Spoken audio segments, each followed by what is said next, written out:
सुप्रभात बच्चों, मैं शारदा कुमारी।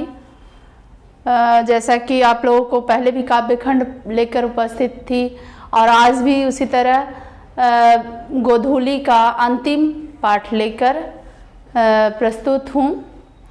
हम लोग गया गार्डन्स प्रोग्राम के क्रैश कोर्स के तहत वर्चुअल क्लास ऑफ गया के तहत जुड़े हैं और जैसा कि पहले से भी बताते आ रही हूँ कि हमारे पास क्या है, समय बहुत कम है और कम समय में अति महत्वपूर्ण अति संभावित प्रश्नों को देखना है ताकि जो हम लोग पुनरावृत्ति कर रहे थे उसको अंतिम स्वरूप देने में सक्षम हो सके। तो अभी तो आशा करती हूँ कि आप लोग बहुत अच्छे से तैयारी कर रहे होंगे, मगर मुझे लगता है कि थोड़ी सी ठंडी के कारण आप लोग थोड़े सुस्त हो गए हैं। तो अपने आप को तरोताज़ा कीजिए और परीक्षा की तैयारी में लग जाइए। आगे आज मैं आप लोगों को काव्यखंड से पाठ 10 से लेकर 12 तक पढ़ाऊंगी। आगे चलते हम लोग। पाठ 10 में हमें पढ़ना है कवित्री अनामिका जी की कविता अक्षर ज्ञान। अक्षर से हम लोग सब अवगत हैं कि अक्षर होता क्या है, हम लोगों ने वर्ण का अध्ययन किया है सब कुछ। तो अक्षर का ज्ञान के माध्यम से ये बहुत ही छोटी सी बात से बहुत बड़ी बात कही जा रही है इस कविता में।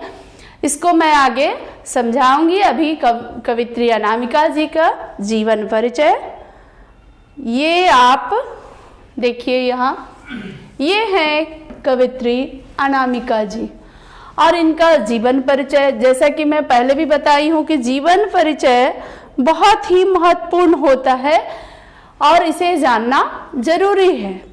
तो जीवन परिचय में सबसे पहले तो इनका जन्म एवं जन्म स्थान देखेंगे।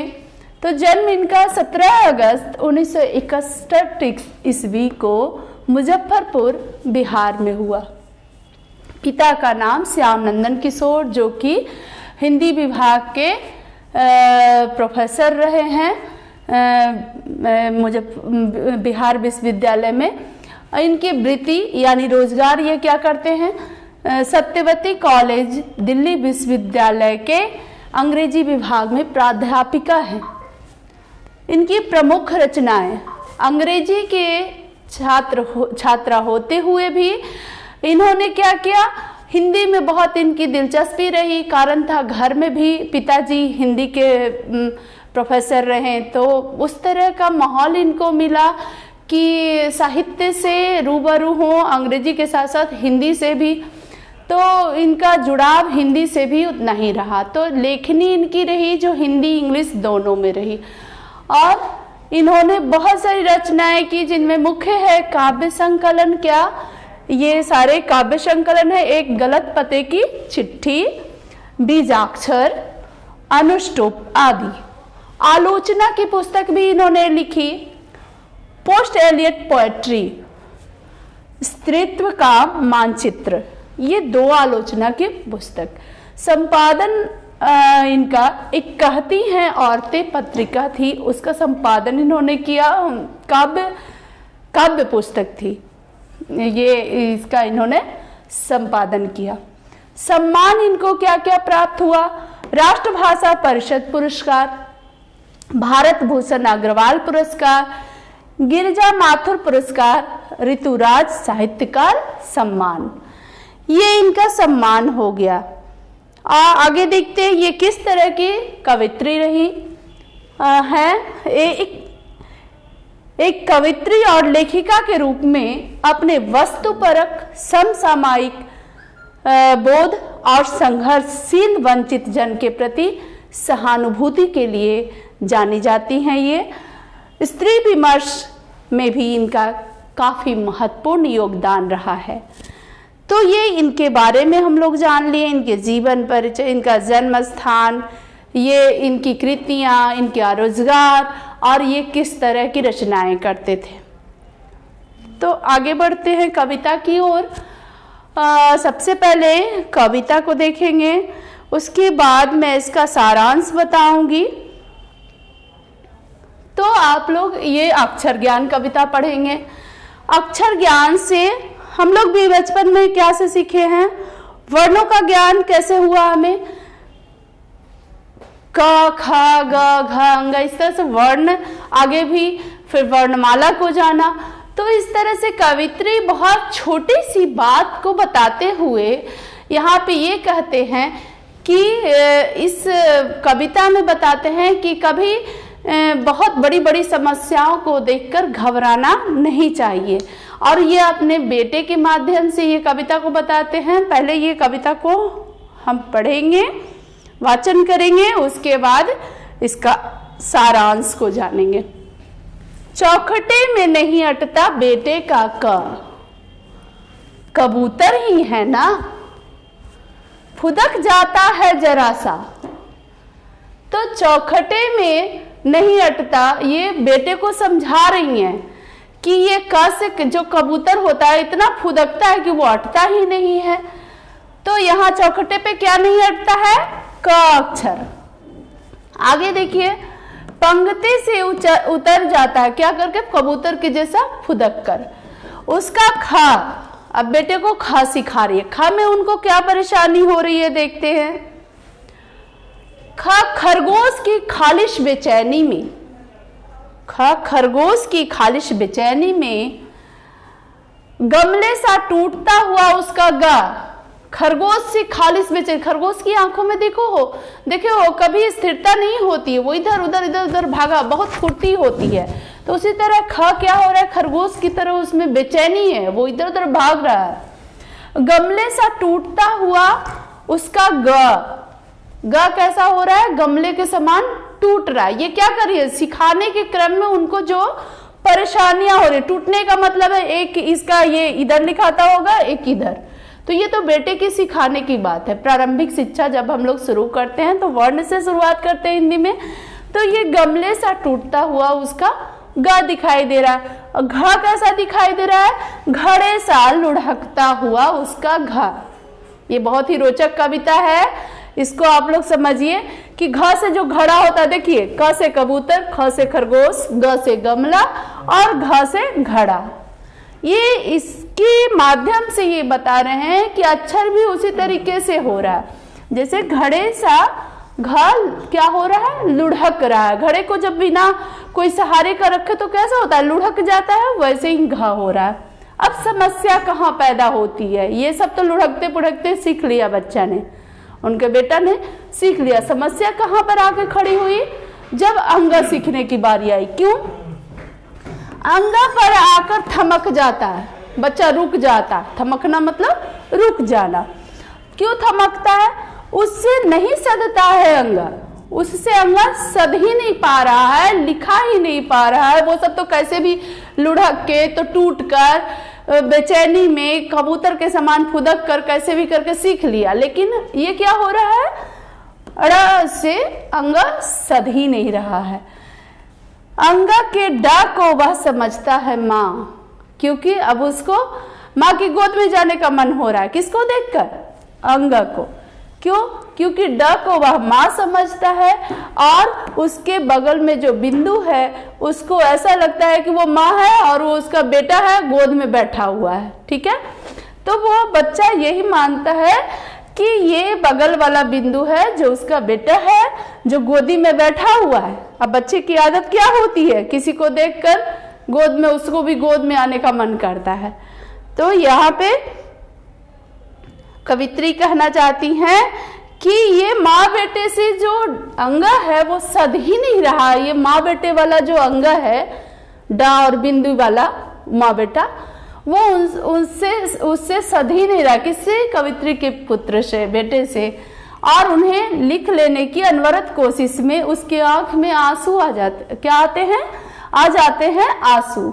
और उन्हें लिख लेने की अनवरत कोशिश में उसके आ जाते हैं आंसू।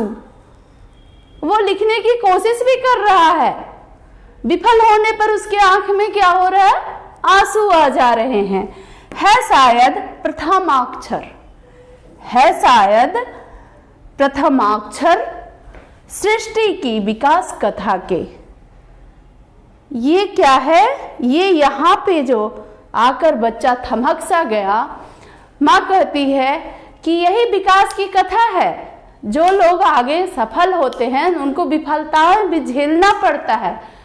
तो कहीं ना कहीं वो बच्चा वहां आकर विफल होकर जब रोने लगता है तो माँ समझाती है कि सृष्टि का विकास ऐसे ही होता है, इसलिए हमें विफलताओं से घबराना नहीं चाहिए।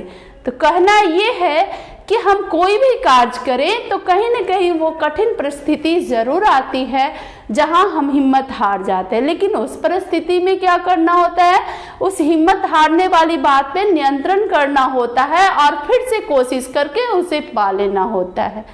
तो सफलता का राज विफलता में भी छुपा हुआ है, लेकिन विफलता के बाद पुनः कोशिश करते रहने में। ये नहीं कि विफल हो गए और हम हार मान के उस कार्य को छोड़ दिए। तो कवित्री ये कहना चाहती है। अब देखिए कविता का सार यहाँ मैं थोड़ा सा भाव बता रही हूं, आप इसे देखिए।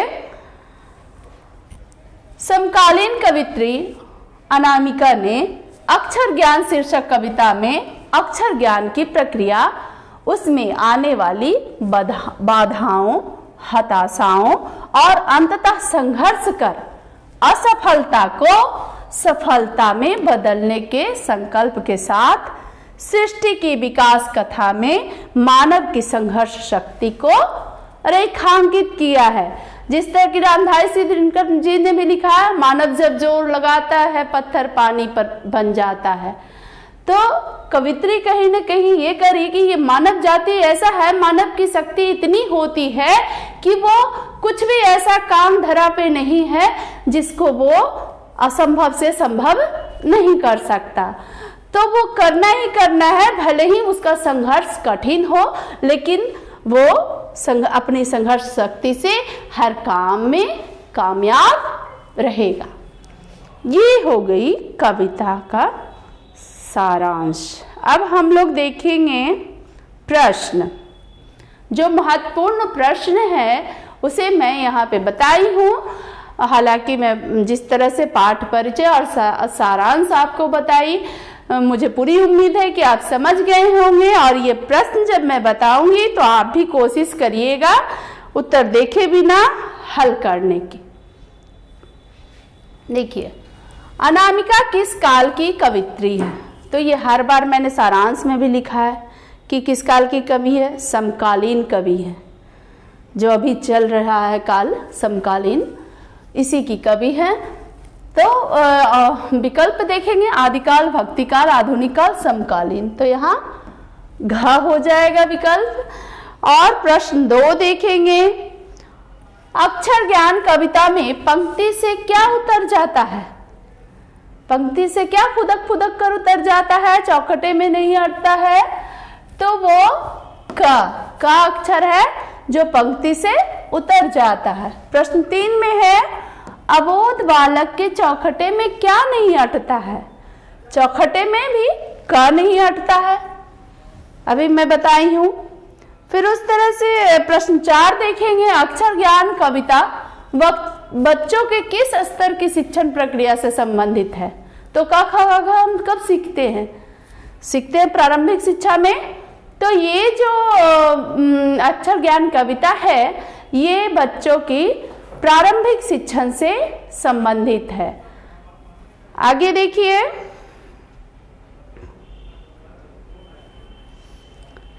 यहाँ विकल्प है क्या? प्रारंभिक शिक्षण प्रक्रिया, माध्यमिक शिक्षण प्रक्रिया, मध्य शिक्षण प्रक्रिया, उच्चतर शिक्षण प्रक्रिया। तो ये विकल्प का हो जाएगा सही उत्तर। गलत पते की चिट्ठी एवं बीजाक्षर किसकी रचना है? तो महादेवी वर्मा, सुभद्रा कुमारी चौहान, सुमित्रा नंदन पंत, अनामिका। तो ये जो रचना है किसकी है? घ विकल्प सही उत्तर अनामिका की। आगे चलते हैं प्रश्न 6 की ओर। बालक के आंसू कब छलके? बच्चा कब आके थमक जाता है? जब अंग सीखना होता है। तो बालक के आंसू खिलौना नहीं मिलने पर छलके, पिटाई लगने पर, मिठाई नहीं मिलने पर, कि पहली विफलता पर? सबसे पहली बार विफल हुआ बच्चा अंग सीखने के क्रम में, और तब क्या हुआ? उसकी विफलता पर उसके आंसू छलका है। तो ये विकल्प घ सही उत्तर हो गया। प्रश्न 7 की ओर बढ़ते हैं। प्रश्न 7 है, कवित्री अनामिका का जन्म कब और कहाँ हुआ था? बिहार में तो सारा ऑप्शन है, लेकिन कौन से जगह पे हुआ था? 1961 मुजफ्फरपुर, 1962 पूर्णिया, 1961 दरभंगा, 1961 समस्तीपुर। तो इसका सही उत्तर हो जाएगा, यहाँ उत्तर छूट गया लिखना, लेकिन 1961 मुजफ्फरपुर में इनका जन्म हुआ था, तो का विकल्प सही उत्तर होगा। अब प्रश्न 8 की ओर बढ़ते हैं। अक्षर ज्ञान कविता किस चर्चित श्रृंखला से ली गई है? ये प्रश्न इंपॉर्टेंट है, ये सारे प्रश्न इंपॉर्टेंट है, इसलिए आप लोग इसको ध्यान से पढ़िएगा और याद भी रखिएगा। तो अक्षर ज्ञान कविता किस चर्चित श्रृंखला से ली गई है? कवित्री द्वारा लिखी गई श्रृंखला। कवि ने कहा बीजाक्षर। अगला ऑप्शन देखते हैं। अगला ऑप्शन है गलत पते की चिट्ठी, अनुष्टुप। तो इसका उत्तर हो जाएगा कवि ने कहा। किस श्रृंखला से ली गई है? कवि ने कहा। प्रश्न 9 हम लोग देखेंगे। अक्षर ज्ञान कविता का आधार क्या है? तो आधार तो आप लोग बहुत आसानी से समझ जाएंगे। विकल्प देखिए, गृह विज्ञान, बाल मनोविज्ञान, जीव विज्ञान, इनमें से कोई नहीं। बच्चे को सिखा रही है, इसलिए बाल मनोविज्ञान, बालक की मन स्थिति का वर्णन है, तो विकल्प ख सही उत्तर। 10 में देखिए, बच्चे को घड़े सा लुढ़कता हुआ कौन सा अक्षर लगता है? घड़े जैसा कौन सा लुढ़कता है? तो घ से घड़ा होता है, घड़ा ही लुढ़क रहा था, तो यहाँ विकल्प ग सही उत्तर हो जाएगा। लघुत्तरीय प्रश्न की ओर बढ़ते हैं। कविता में क का विवरण स्पष्ट कीजिए। तो क का विवरण पहले ही पंक्तियों में है। क्या होता है? चौखटे में नहीं अटता है। फिर क्या होता है? कबूतर की भांति फुदक फुदक कर वो पंक्ति से उतर आ जाता है। तो कवित्री कविता में क का विवरण स्पष्ट करते हुए कहती है कि व्यंजन वर्णों में क प्रथमाक्षर है। सबसे पहला अक्षर क्या है? क है, और इसका उच्चारण कंठ से होता है। साथ ही लिखने के क्रम में उसके क्या होता है? चौखटे में नहीं अटता है। देखिए, चौखटे में नहीं अटता है, इस कारण बच्चा कठिनाई का अनुभव करता है, क्योंकि वह उसके जीवन का प्रथम प्रयास होता है और कबूतर की तरह फुदक कर उसके दिमाग से बाहर निकल जाता है। फिर भी बार बार प्रयास करने से क तो लिख भी लेता है। ठीक है, अब चलिए आगे। प्रश्न 2, बेटे के आंसू कब आते हैं और क्यों? बेटे के आंसू तब आते हैं जब वह अंग का सही उच्चारण नहीं कर पाता। अनवरत कोशिश करने के बावजूद भी वह उसको सही उच्चारण नहीं, लिखना भी इसके साथ में होगा, उच्चारण के साथ साथ लिख नहीं कर पाता। तात्पर्य यह है कि जब व्यक्ति जीवन की कठिनाइयों से ऊब जाता है, घबरा जाता है, उसे अपने लक्ष्य की प्राप्ति में संदेह जान पड़ता है, तब क्या करता है? बेचैनीवश उसकी आंखों में क्या होता है? आंसू आ जाते हैं। इसलिए कभी हमें कठिनाइयों से घबराना नहीं चाहिए, उसका मुकाबला करना चाहिए। आगे प्रश्न 3 देखिए। यहाँ टाइपिंग मिस्टेक है। बेटे के लिए अंगक क्या है और क्यों? ये होगा, बेटे के लिए अंगा उसकी माँ की गोद है। अंगा का अक्षर ज्ञान उसे कठिन लगता है, उसका मन ऊब जाता है और वह अपनी माँ के गोद में बैठना चाहता है। क्यों? क्योंकि उसे वह रा को अपनी माँ और बिंदु को बेटा यानी स्वयं समझता है। ठीक है, आगे सप्रसंग व्याख्या देखते हैं। व्याख्या के लिए मैं पहले भी बताई हूँ कि आपको प्रसंग देते हुए उसमें कुछ व्याख्या करके विशेष को बताना होगा। तो व्याख्या की पंक्तियां हैं, गमले सा टूटा हुआ उसका ग, घड़े सा लुढ़कता हुआ उसका घ। इसकी व्याख्या करें तो प्रस्तुत पंक्तियां प्रसंग में हम लोग लिखेंगे, पहला पॉइंट हो जाएगा क्या, प्रसंग। प्रस्तुत पंक्तियां समकालीन कविता के हस्ताक्षर कवित्री अनामिका द्वारा लिखित कविता अक्षर ज्ञान से ली गई है। इतना हमको जानकारी है कि कहाँ से ली गई है। फिर व्याख्या में इसका अर्थ लिखेंगे। इन पंक्तियों के माध्यम से कवित्री कहना चाहती हैं कि व्यक्ति को अपने लक्ष्य की प्राप्ति के लिए वैसे ही कठिनाइयों का अनुभव होता है जिस प्रकार बच्चों को क्या होता है, अक्षर ज्ञान। जब शुरू हम लोग उसको प्रारंभिक शिक्षण प्रक्रिया के दौरान क्या करते हैं, अक्षर का ज्ञान करवाते हैं, तो उसको वैसा ही अनुभव होता है जैसे व्यक्ति जब कोई परेशानी में पड़ता है, कठिनाई में पड़ता है तब। तात्पर्य यह है कि जीवन एक ऐसी समस्या है जिसका समुचित ज्ञान तभी होता है जब उसके अनुकूल लगातार प्रयास किया जाता है। यदि कोई व्यक्ति लीक से हटकर प्रयास करता है तो उसकी कल्पना गमले के समान टूट जाती है। जैसे अब लक्ष्य तुम्हारा कुछ और है, तुम जा रहे हो किसी और हो, तो क्या होगा, तुम्हारा लक्ष्य भी नहीं पूरा होगा और जो तुम कल्पना कर रहे हो वो भी टूट जाएगा।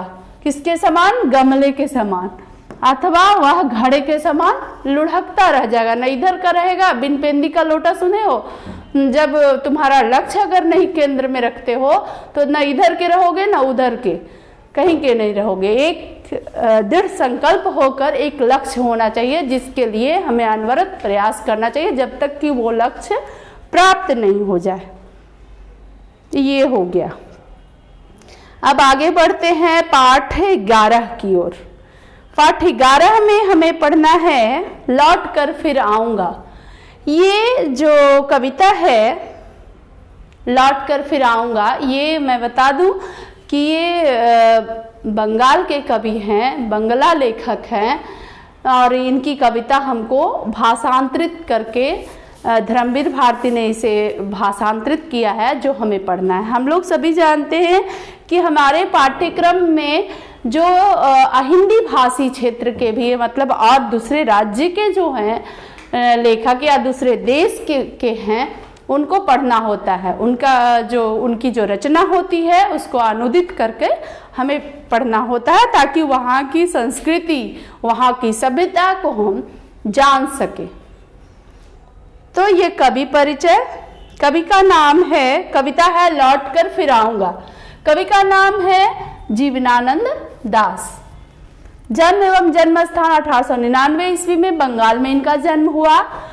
आधुनिक काव्य आंदोलन का नेतृत्व इन्होंने किया, जिस तरह की रविंद्रनाथ टैगोर ने किया था उसी तरह से कौन से साहित्य में, बांग्ला साहित्य में।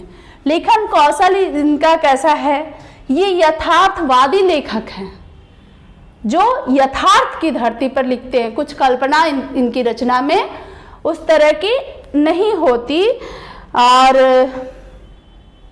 प्रमुख काव्य संग्रह झरा पालक, धूसर पांडुलिपि, बनलता सेन, इसके लिए इनको पुरस्कार भी मिला।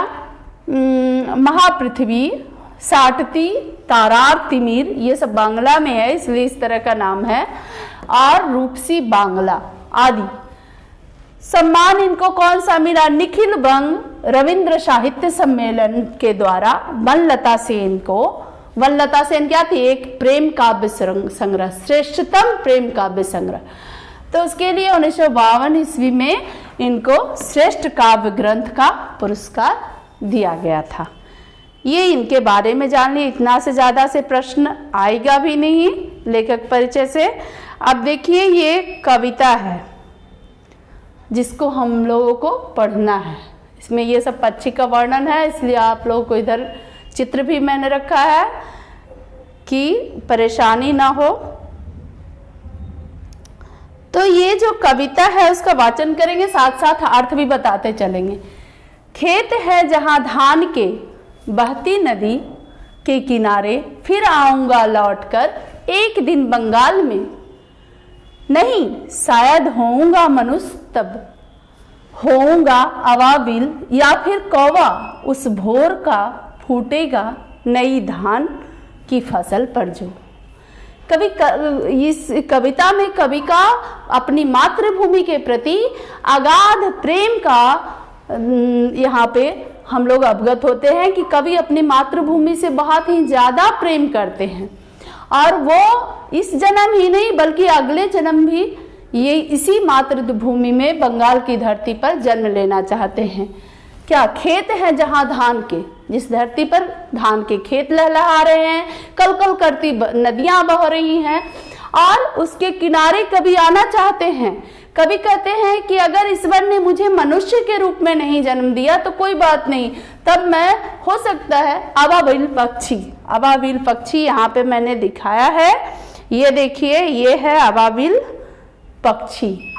ये पक्षी कभी बनना चाहते हैं अबाबिल पक्षी या फिर कौवा, कौवा जैसा बनना चाहते हैं, क्योंकि वो लोग विचरण करता है स्वच्छंद होकर और वो तब क्या चाहते हैं, भोर में अबाबिल पक्षी और कौवा के रूप में आकर किसके फूटी नई धान की फसल पर, जो धान की फसल जब नई नई बालियां फूटती हैं तो आपने देखा होगा वो उस पे झूले की जैसा झूलना चाहते हैं। क्या बनकर, अबाबिल या फिर कौवा बनकर, ये याद रखिएगा क्योंकि पूछता है कि भोर के समय पक्षी क्या बनकर धान की फसल पे आना चाहते हैं, तो कौवा, अबाबिल। अब अगली जो पंक्ति है वो देखेंगे। अब कहते हैं कवि कि कुहरे के पालने से कटहल की छाया तक भरता पेंग आऊंगा एक दिन, बनकर शायद हंस मैं किसी किशोरी का। किसका हंस बनना चाहते हैं, किसी किशोरी युवती का। और घुंघरू लाल पैरों में, और पैरों में क्या होगा, लाल रंग की घुंघरू होगी। तो वो चाहते हैं कि कोहरे के पालने से कटहल की छाया तक जो है उसमें मैं पेंग भरता कूदता हुआ फुदकता हुआ आऊंगा, क्या बनकर, हंस बनकर किसी किशोरी का। आगे चलते हैं।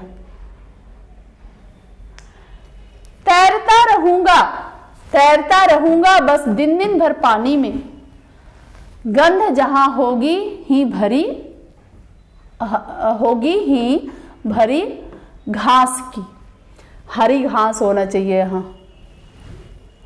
तो कहते हैं कभी कि उस पानी में हंस बनकर तैरूंगा जहाँ जिसके किनारे पे हरी घास की खुशबू, गंध, सुगंध आती रहेगी। आऊंगा मैं, नदियां मैदान बंगाल के बुलाएंगे, मैं आऊंगा। उन्हें पूर्ण विश्वास है कि ये नदियां जिससे मुझे इतनी लगाव है, इसके मैदान, इस धरती, इस मातृभूमि से जो मेरा इतना लगाव है, मुझे पूर्ण विश्वास है कि मैं यहाँ जरूर आऊंगा।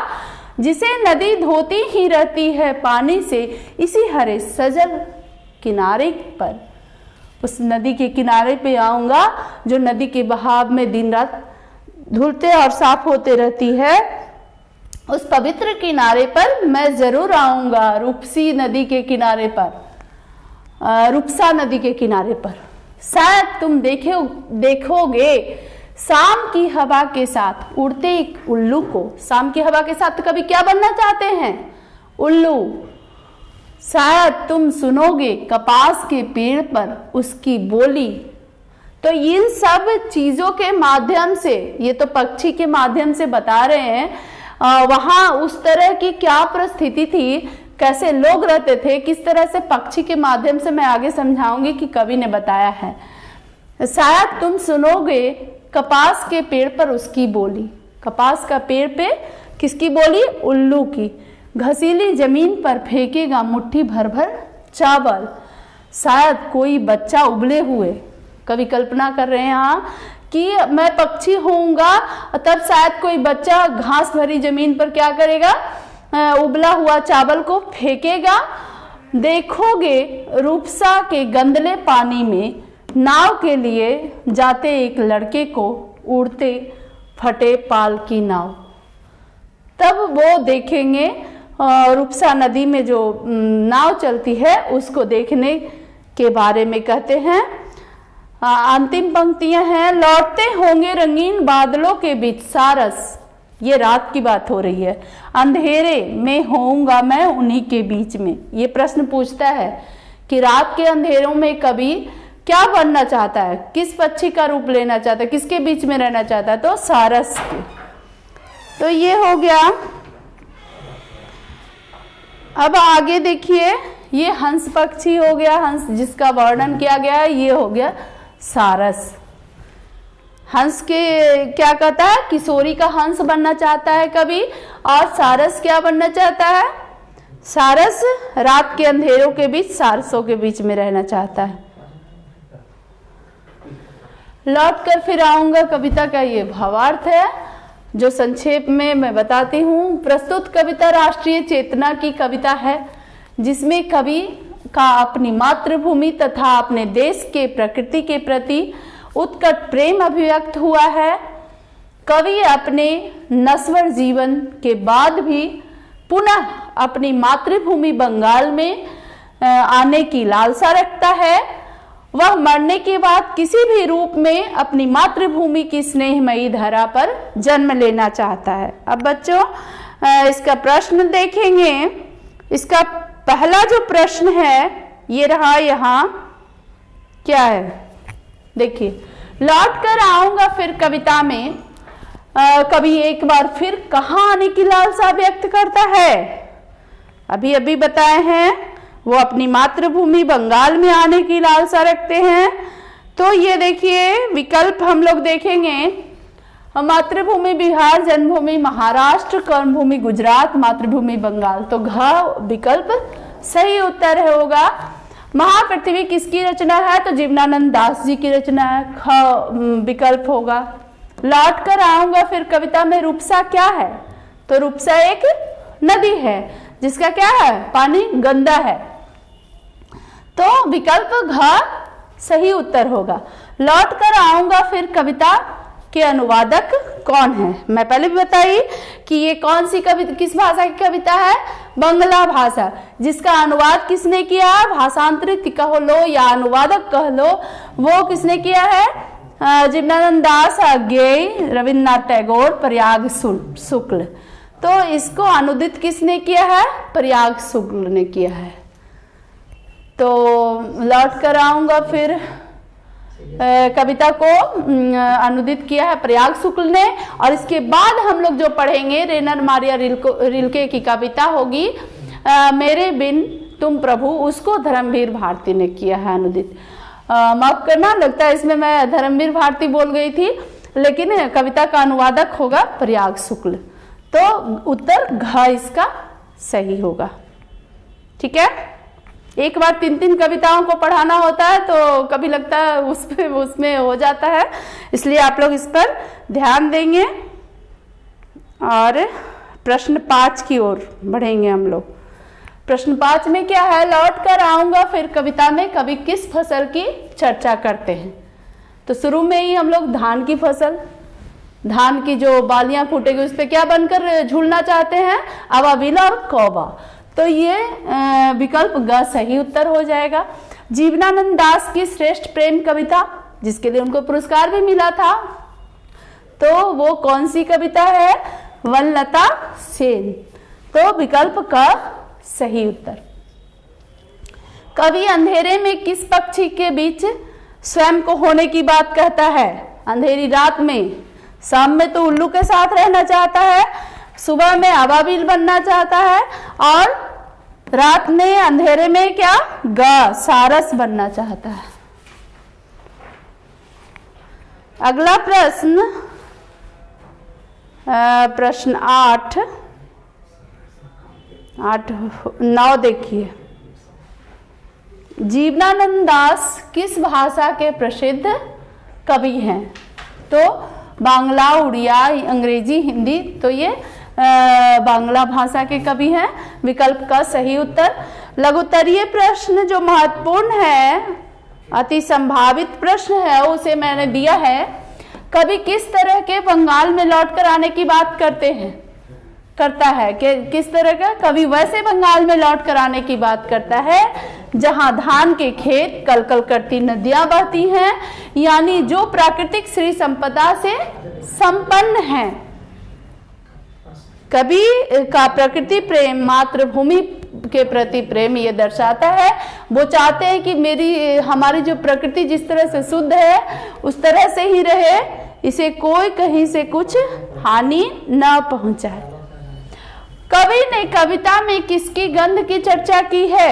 कवि ने कविता में हरी घास की गंध की चर्चा की है। ये अति लघु उत्तरीय में पूछेगा। ये देखिए प्रश्न 3, कवि यदि अगले जन्म में हंस बनेगा तो वह हंस किसका होगा? वह हंस, मैं कविता में बताई हूं कि कवि यदि अगले जन्म में हंस बनेगा तो वह हंस किसी किशोरी का होगा, अर्थात कवि अगले जन्म में किसी किशोरी का हंस बनना चाहता है।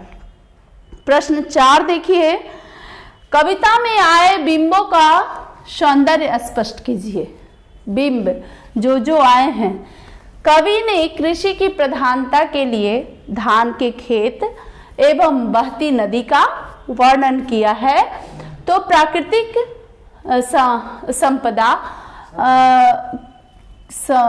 यहाँ टाइपिंग मिस्टेक है, जो क्या है, प्राकृतिक संपदा को स्पष्ट करने के लिए एक तरफ तो धान के खेत एवं बहती नदी का कलकल का वर्णन किया है, तो उस दूसरी ओर क्या किया है, प्राकृतिक संपदा की संपन्नता को स्पष्ट करने के लिए आवाबिल का उदाहरण प्रस्तुत किया है। इसी प्रकार कौवा के माध्यम से सुबह की का वर्णन किया है, किशोरी के माध्यम से संस्कृति का, कि उल्लू के माध्यम से अशिक्षित जनता की, नाव चलाते लड़के के माध्यम से कवियों की, तथा सारस के माध्यम से देश प्रेम की भावना को बिंबों के द्वारा इस प्रकार प्रस्तुत किया है कि कवि के मातृभूमि के प्रति अनन्य प्रेम और श्रद्धा को चित्रित करता है। मैं बताई थी कि इसके माध्यम से क्या क्या कवि कहना चाहते हैं। तो प्राकृतिक संपन्नता आवाविल के माध्यम से कहना चाहते हैं, और कौवा के माध्यम से संस्कृति, कौवे के माध्यम से सुबह का जो वर्णन करते हैं, किशोरी के माध्यम से उस जगह की संस्कृति को बताते हैं, उल्लू के माध्यम से अशिक्षित जनता का के बारे में बताते हैं, नाव पर जो लड़का चल रहा है उसे कवियों के बारे में कि उस तरह से कवि लोग घूम घूम कर लिखते हैं, सारस के माध्यम से देश प्रेम की भावना को व्यक्त कर रहे हैं। आगे इसका जो सप्रसंग व्याख्या है वो देखेंगे। खेत है जहां धान के बहती नदी के किनारे, फिर आऊंगा लौट कर एक दिन बंगाल में। इसकी सप्रसंग व्याख्या। प्रस्तुत पंक्तियां बांग्ला भाषी कवि जीवनानंद दास जी द्वारा रचित कविता लौट कर फिर आऊंगा से ली गई है। इन पंक्तियों में कवि का मातृभूमि के प्रति अगाध प्रेम परिलक्षित होता है। कवि कहते हैं कि एक बार फिर बंगाल में जन्म लेना चाहते हैं, अपने मातृभूमि में की इसी प्राकृतिक शोभा का एक बार फिर से आनंद उठाना चाहते हैं। क्यों जन्म लेना चाहते हैं? उन्हें इतना प्रेम है कि वो इस प्राकृतिक शोभा का आनंद फिर से लेना चाहते हैं। उनकी इच्छा है कि धान के लहराते खेत हों, कलकल करती नदियां बह रही हों, तब वे वहां उपस्थित रहें। कवि अपनी इच्छा जाहिर करते हुए कहता है कि अगर वह मनुष्य में जन्म नहीं ले सकता तो अबाबील, कौवा, सारस, हंस, उल्लू आदि पक्षी में ही उसका जन्म हो। और वो क्या कहता है कि धान के खेत के पेड़ों की डालियों पर झूला झूलते हुए अपनी मधुर आवाज से पूरे वातावरण को अपने बस में करता रहे, ताकि लोग उस मधुर स्वर को सुनकर नव शक्ति से बंगाल को समृद्ध बनाते रहें। इन पंक्तियों में कवि का प्रकृति के प्रति प्रबल प्रेम और उत्कंठा की झलक दिखाई पड़ती है। ये जो पंक्ति में मैंने बताया कि उनके मातृभूमि के प्रति प्रबल प्रेम है और उत्कंठा की झलक क्या है, जो जो चीज़ें जैसे साक्षर होना चाहिए, वहाँ जो साक्षरता है उसके प्रति उत्कंठा है उनके मन में। अब अगली जो कविता है, ये अंतिम कविता गोधूली, अब किताब का ये अंतिम क्लास है, अगला आपको वर्णिका होगा। तो ये अगला सबसे अंतिम जो पाठ है वो पाठ 12 रेनर मारिया रिल्के द्वारा लिखित कविता मेरे बिन तुम प्रभु का। तो रेनर मारिया रिल्के का जीवन परिचय पहले देखेंगे। इनका जन्म एवं जन्म स्थान 4 दिसंबर 1875 ईस्वी। कहाँ हुआ? प्राग, ऑस्ट्रिया, जो वर्तमान में क्या है? जर्मनी है। पिता जोसेफ रिल्के, माता सोफिया। अभिरुचि इनकी क्या थी? ये कला और साहित्य के बहुत ही प्रेमी थे, सिनेमा और संगीत से भी ये जुड़े हुए थे। और प्रमुख कृतियां क्या है? उपन्यास द नोटबुक ऑफ माल्टे लारिडिस और ब्रिज और टेल्स ऑफ ऑलमाइटी। काव्य संकलन क्या है? Life and songs, Lawrence sacrifice, advent आदि। काव्य शैली इनकी कैसी है? गीतात्मक है, भावात्मक है, रहस्यात्मक है। आज जो हम लोग कविता पढ़ने जा रहे हैं वो कैसी कविता है? रहस्यवादी कविता है, जिसको हम लोग पढ़ेंगे। मैं बार बार कहती हूँ कि कविता में ये तुम लोग सोचते हो कि गेस्ट पेपर में दे दिया बस वही भाव है, तुम्हें जो लगता है वो भाव भी कविता में होती है। तो आप लोग ये समझिएगा कि इस कविता में क्या भाव है। मैं तो बताऊंगी ही, आप लोग खुद भी ये चीज को सोचने का, अनुभव करने का प्रयास करें। काव्य का मतलब ही होता है, काव्य कला हमें जीवन जीना सिखाती है और दुनिया की जो जितनी भी संस्कृति है उससे अवगत कराती है, उसकी भावनाओं से अवगत कराती है। तो ये हालांकि जर्मन कवि हैं, तो इनकी जो कविता किसने अनुदित किया है? धर्मवीर भारती ने, और जिसे हम हिंदी का स्वरूप मिला और इसे हम लोग पढ़ेंगे। तो ये मेरे बिना तुम प्रभु, यह भक्त कर रहा है किससे? भगवान से, ईश्वर से। मतलब साक्षात जो देख रहे हैं हम लोग, जो सीधा सीधा पढ़ेंगे वो ऐसा ही लग रहा है जैसे भक्त ही भगवान से ये कहना चाह रहा है, लेकिन इसके अंदर जो भाव है और भी भाव परिलक्षित है जो मैं बताऊंगी, जो आप लोग भी उसे अनुभव करने का प्रयास करें। जब मेरा अस्तित्व न रहेगा प्रभु, तब तुम क्या करोगे?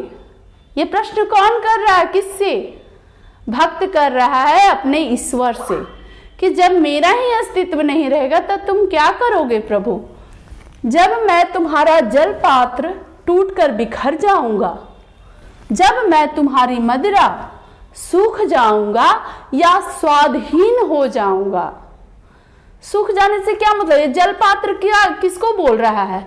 मानव शरीर को भक्त बोल रहा है कि अगर मैं मनुष्य रूप में, मेरे बिना तुम क्या करोगे? जब मेरा ये शरीर जल पात्र के समान ये टूट जाएगा, बिखर जाएगा, और मैं तुम्हारी मदिरा जिसका तुम रसपान करते हो, भक्ति रस का, वही स्वाधीन हो जाऊंगा, तो क्या करोगे? यानी इतने बूढ़े हो जाऊंगा कि असमर्थ हो जाऊंगा, तो मैं तुम्हारी भक्ति कैसे कर पाऊंगा? और मेरे बिना तुम्हारा क्या अस्तित्व होगा? मैं तुम्हारा वेश हूं, तुम्हारी वृत्ति हूं, मुझे खोकर तुम अपना अर्थ खो बैठोगे। ये कौन कह रहा है? भक्त कह रहा है, अपने आप को कह रहा है कि मैं तुम्हारी वेश, तुम्हारी वृत्ति, तुम्हारे रोजगार, मतलब यही ना है। ईश्वर की ही सृष्टि पूरा जो संचालित हो रही है सृष्टि, उसको ईश्वर ही संचालित कर रहा है, उसको स्वरूप देने वाला भी ईश्वर ही है। तो भक्त कहता है कि मैं तुम्हारा ही स्वरूप हूं और मुझे खोकर तुम अपना अर्थ यानी अस्तित्व को खो बैठोगे। मेरे बिना तुम गृहहीन निर्वासित होगे, स्वागत विहीन। कौन तुम्हारा स्वागत करेगा? कोई नहीं। मैं तुम्हारी पादुका हूं। पादुका यानी जो चप्पल हम लोग पैर में पहनते हैं, खड़ाऊ कहो, चप्पल कहो, जूते कहो। मेरे बिना तुम्हारे चरणों में छाले पड़ जाएंगे। जब मैं ही नहीं रहूंगा तुम किसे पहनोगे, किसे धारण करोगे, और तुम्हारे पैर में छाले पड़ जाएंगे और वो जो तुम्हारे पांव है वो कैसे भटकेंगे, लहूलुहान। तो यहाँ पे तो सीधा सीधा लग रहा है कि भक्त और भगवान के बीच, लेकिन आप लोग ये सोचिए कि ये कहीं ना कहीं हमारे जो ये सुविधा भोगी लोग हैं उनके बारे में भी कहा गया है कि जो नौकर चाकर रख रहे हैं, अगर वही वर्ग अगर उनका काम करना छोड़ दे तो वो उतना सुख सुविधा से रह पाएंगे, नहीं रह पाएंगे। तो कहीं ना कहीं मानव एक दूसरे पे निर्भर है, ये मानना चाहिए। कोई ऊंच कोई नीच नहीं है, सब समान है। समाज का निर्माण तभी होता है जब हम, समाज का मतलब क्या होता है, एक दूसरे पे निर्भरता। तो ये जो निर्भरता है वो समाज में मनुष्य का मनुष्य पर भी है, उसी तरह से मानव का ईश्वर पर ही है। यानी मनुष्य जो छोटा बड़ा है सब एक दूसरे पर निर्भर है, उसी तरह भगवान भी उतने बड़े सृष्टिकार होके, सृष्टि का वो रचना करने वाले, वो भी भक्त पर ही निर्भर हैं। अगर भक्त नहीं है तो उनको कौन भजेगा, यही बताया गया है। तुम्हारा शानदार लवादा गिर जाएगा। लवादा यानी वस्त्र जो हम पहनते हैं, जो इतने सजे धजे रहते हो, वो सब क्या हो जाएगा, खत्म हो जाएगा। तुम्हारी कृपा दृष्टि जो मेरे कपोलों की, यानी जो तुम जो कृपा दृष्टि हम पर बरसाते हो, और मेरे जो कपोलों यानी गाल को कहते हैं, गाल को कपोल कहते हैं, कपोलों की नर्म सैया पर विश्राम करती है। वो क्या होगी, निराश होकर वह सुख खोजेगी। वो क्या करेगी, हमारे पास आकर ही विश्राम खोजेगी, जो मैं उसे देता था। लेकिन जब मनुष्य वृद्धावस्था में जाता है, कुछ भी करने में असमर्थ होती है, उसकी त्वचा भी क्या सख्त हो जाते हैं, तो करे कि वो नर्म कपोलों के विश्राम करने के लिए खोजेंगी, तो जो मैं उसे देता था। दूर की चट्टानों की ठंडी गोद में सूर्यास्त के रंगों में घुलने का सुख। प्रभु प्रभु मुझे आशंका होती है, मेरे बिना तुम क्या करोगे। यानी जो हमारे यहाँ क्या है, बहुत सारे जीव जंतु हैं, 84 लाख योनि कहते हैं, लेकिन ये जो बोलने, सुनने, समझने, अभिव्यक्ति, सारी जो गुण हैं वो मानव जाति को प्राप्त है।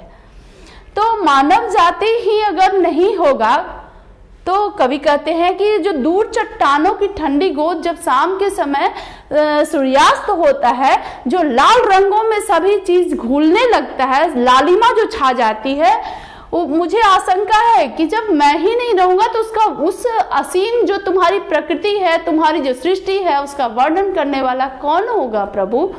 ये कहते हैं कवि, किस स्वरूप में, भक्त स्वरूप में, किससे, ईश्वर से। तो कहीं ना कहीं एक दूसरे पे अवलंबन और अस्तित्व एक दूसरे पे निर्भर है, यह इस कविता के माध्यम से कवि कहना चाहते हैं। तो ये कविता का अर्थ हो गया। फिर चलिए प्रश्न की ओर चलते हैं। मेरे बिना तुम प्रभु कविता किस कवि द्वारा भाषांतरित की गई है। मैंने बताया था धर्मवीर भारती। तो ख उत्तर इसका सही हो जाएगा। किसे खोकर ईश्वर अपना अर्थ खो बैठेगा, तो भक्त को खोकर, ग विकल्प सही है। रेनर मारिया रिल्के किस भाषा के कवि हैं, तो जर्मन भाषा के कवि हैं, जर्मनी में इनका जन्म भी है। तो ये विकल्प का सही उत्तर हो जाएगा। कविता में किसके अस्तित्व होने की बात कही गई है, भगवान का, भक्तों का, गृहस्थ का, इनमें से कोई नहीं, तो भक्तों का। कि भक्त क्या कह रहे हैं, मानव को बचाइए। जो उसको बचाने की बात से सिर्फ ये नहीं होती है, निर्भरता उसमें मानवीय रूप दीजिए। कवि किसके संवादहीन होने की बात करता है, दूध की, मिठाई की, कवि किसके स्वादहीन होने की बात करता है। तो जलपात्र तो टूटकर बिखर जाता है मानव शरीर के रूप में, स्वादहीन क्या होने की बात करता है, जो रसपान भक्ति रस का करता है मदिरा स्वरूप में, तो वो मदिरा को स्वादहीन होने की बात करता है। तो घ इसका सही उत्तर हो जाएगा। रेनर मारिया रिल्के का जन्म कब और कहाँ हुआ था? तो 1873 जर्मनी, 1892 रूस, 1875 जर्मनी, 1873 इंग्लैंड। तो इनका जन्म हुआ था 1873 में जर्मनी, उत्तर 1875। देखिए ग विकल्प सही होगा। 1875 ईस्वी में जर्मनी में इनका जन्म हुआ था। प्रश्न 7 की ओर बढ़ेंगे। कवि रिल्के का पूरा नाम क्या है? Max Muller Rilke, Dharmvir Rilke, Peter Rilke या Rainer Maria Rilke? Rainer Maria Rilke, ख विकल्प सही हो जाएगा। दूर चट्टानों, ये अंतिम पंक्तियां थी, अभी मैं बताई हूं आप लोगों को। दूर चट्टानों की ठंडी गोद में किस कवि की भक्ति है? रेनर मारिया रिल्के। अभी हमने कविता इनकी पढ़ी है, तो ख जो विकल्प है वो सही हो जाएगा। अब लघुत्तरीय प्रश्न की ओर चलते हैं। प्रश्न 1 में देखेंगे शानदार लबादा। लबादा मैंने बताया पहनावा ओढ़ा, जो हम वस्त्र पहनते हैं उसे लबादा या ओढ़ते हैं, उस तरह उसको क्या कहते हैं? लबादा। शानदार लबादा किसका गिर जाएगा और क्यों? कवि का कहना है कि मनुष्य के बिना ईश्वर की सत्ता क्या हो जाएगी? सत्ता और शक्ति नष्ट हो जाएगी, क्योंकि जब मनुष्य ही नहीं रहेगा तो ईश्वर के महत्व को कौन स्वीकार करेगा? तात्पर्य है कि मनुष्य ही प्रभु के बारे में जानता है और जो भी वो महसूस कर पाता है उसे वो व्यक्त कर पाता है। मनुष्य के अतिरिक्त सारे जीव अज्ञानी, अविवेकी तथा वाणीहीन हैं। मनुष्य ही ऐसा प्राणी है जो जिसे प्रभु ने सब कुछ प्रदान किया है। इसलिए कवि कहता है कि क्या मनुष्य के बिना ईश्वर का शानदार लबादा जो है वो जितना उनका अस्तित्व है और वो जो वस्त्र पहने वो भी गिर जाएगा। मतलब निर्भरता जरूरी है, वो निर्भरता नहीं होने पर उनका कोई अस्तित्व नहीं रहेगा। अब प्रश्न 2 देखेंगे। 2 में क्या है बाबू? ये कवि को किस बात की आशंका है? स्पष्ट करें। पूरी कविता आशंका में ही है। क्या है? कवि को इस बात की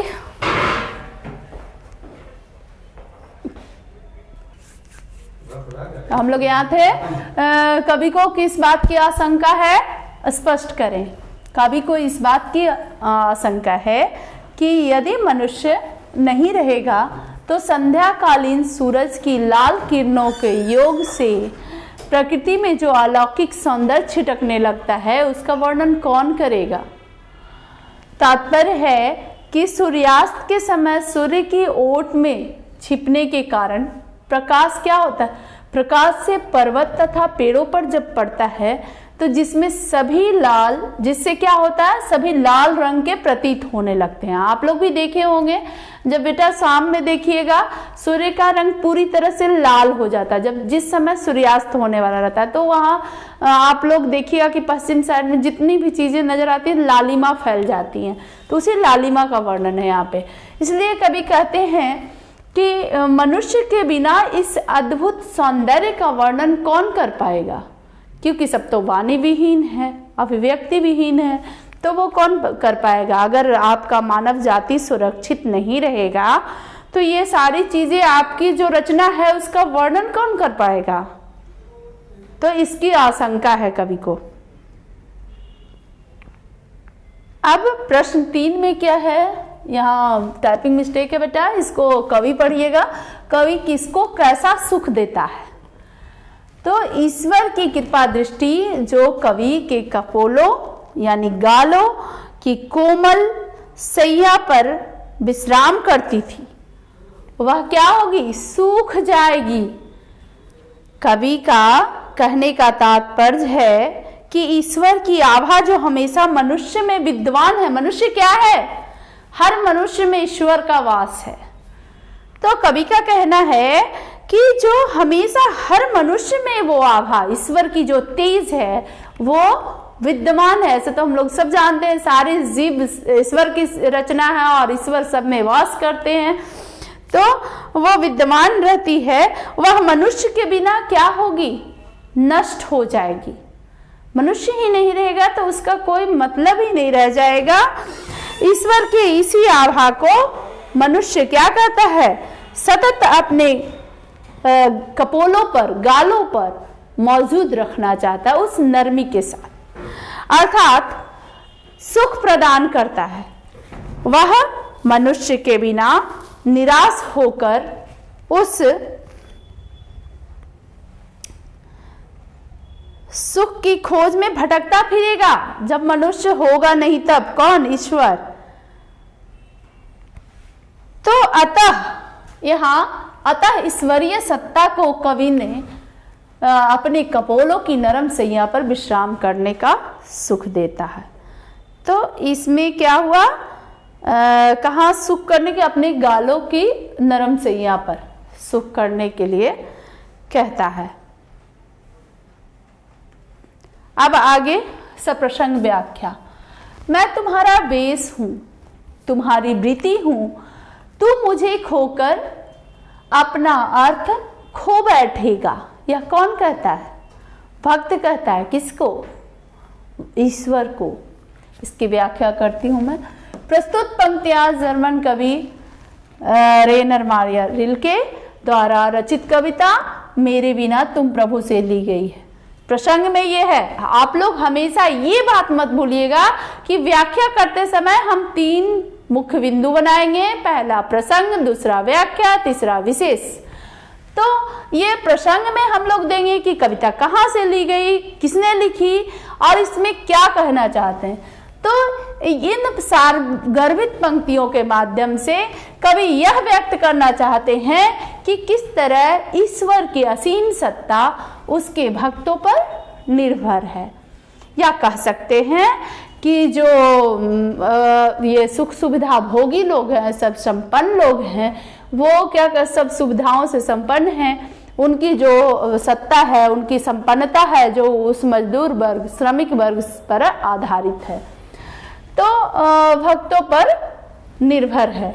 ईश्वर और भक्त एक दूसरे के पूरक हैं। व्याख्या में क्या क्या है, आगे देखिए। अर्थ होगा क्या, कवि का मानना है कि मानव है इसलिए ईश्वर की अमरता विद्यमान है।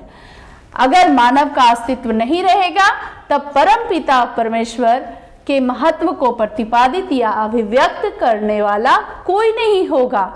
क्योंकि जिस प्रकार फुलवारी में अनेक प्रकार के पुष्प होते हैं, उसी प्रकार सृष्टि में अनेक प्रकार के जीव हैं, जिसमें मनुष्य को ही अभिव्यक्ति का साधन वाणी स्वरूप मिला है।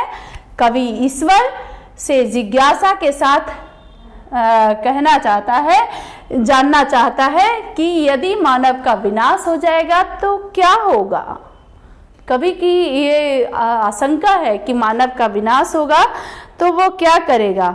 उसके बाद अंत में हम लोग देखेंगे, कवि कहते हैं, हे ईश्वर मानव की रक्षा करो। हे ईश्वर, कवि याचना करते हैं कि मानव की रक्षा करो। सृष्टि रचना का तुम्हारा उद्देश्य बेकार हो जाएगा, नहीं तो क्या होगा, ये जो सृष्टि रचना का तुम्हारा उद्देश्य है वह बेकार हो जाएगा। हर एक मनुष्य सृष्टि का श्रृंगार है, कोई छोटा और कोई बड़ा नहीं है, हर कोई अपने आप में महत्वपूर्ण है। तो ये कहते श्रृंगार है, वही अपनी कल्पना से सृष्टि का साज श्रृंगार करता है। हर किसी का अलग अलग कल्पना है, हर किसी में अलग अलग कौशल है, गुण है। एक कक्षा में ही देखते हो अलग अलग तरह के बच्चे होते हैं, अलग अलग की बोलने का तरीका, अलग अलग से समझने का तरीका होता है। यही कहना चाहते हैं कि हर किसी के अलग अंदर एक गुण है, ऐसा नहीं है कि कोई बिना गुण का है। मनुष्य ईश्वर का रूप है तथा संसार का संचालन करता है और अपने प्रेम रस से प्रभु को अभिसिंचित करता है, प्रेम रस से भक्ति स्वरूप अभिसिंचित करता है। इसमें इन जो पंक्तियां हैं इसमें क्या विशेष है, तो विशेष यही है, खड़ी बोली भाषा का प्रयोग हुआ है इसमें। और क्या हुआ, विभावना अलंकार। अलंकार में कौन सा अलंकार का प्रयोग हुआ है, विभावना अलंकार का। तो ये बेटा ये सारे जो काव्य खंड है आज समाप्त हो गया। अब आप लोग इसका अध्ययन करते रहेंगे और जो भी परेशानी हो, जो कुछ भी पूछना हो, कैसी भी उत्सुकता हो, आप कमेंट सेक्शन में जाके कमेंट करेंगे और जो नहीं समझ में आए वो भी शेयर करेंगे और मैं उसका जवाब दूंगी। आप लोग इसी तरह अच्छे से पढ़ते रहें, अधिक से अधिक हमारा जो कार्यक्रम है क्रैश कोर्स का गया गाइडेंस वर्चुअल क्लास ऑफ गया की ओर से जो संचालित हो रहा है उसका अधिक से अधिक लाभ उठाएं। ठीक है बेटा, धन्यवाद।